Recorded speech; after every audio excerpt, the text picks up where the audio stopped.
something a little easier to do. You've seen Game of Thrones, you've seen Tyrion and Joffrey's crossbows. Okay? There is a pin in the back of the crossbow, those heavier ones. There's two large prongs that slide under that pin. They're connected to two hooks that hook on to the bowstring. And now you simply lever the string back. It takes about 8 seconds for a practice bowman to do that. Another 3 or 4 seconds to load and fire. So he's getting off 4 shots a minute.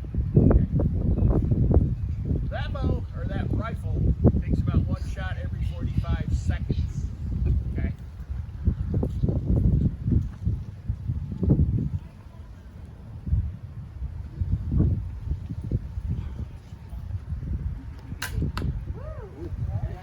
That does it. Okay. I could deliver, if I'm a practice combat bowman, could probably deliver 10 shots a minute, maybe 12 if I'm lucky. But a Native American with a longbow can deal out around between 15 and 20. Okay? So that's worthless to combat a native with a crossbow. The heavier bows, even more so, this bow, I can deal with it. I can deliver precision fire with this. I can take every one of you here, even the kids, and give you a half an hour, 45 minutes of instruction, and you're banging them in there. That's how easy these are to fire. So this puts me on a more or less even footing with the natives. Now, with a bow that's 250 pounds, you're looking at a little difference in size rod-wise, this part here. Think of a leaf spring on your car.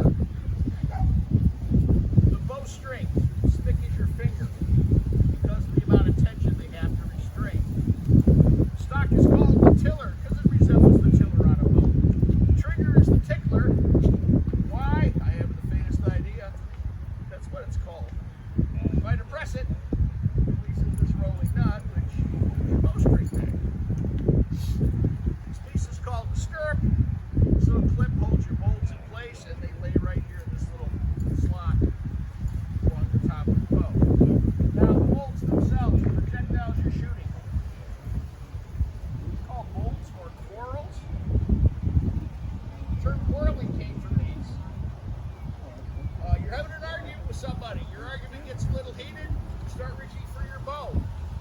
That's when you quarrel. Okay? That's where the term quarreling comes from.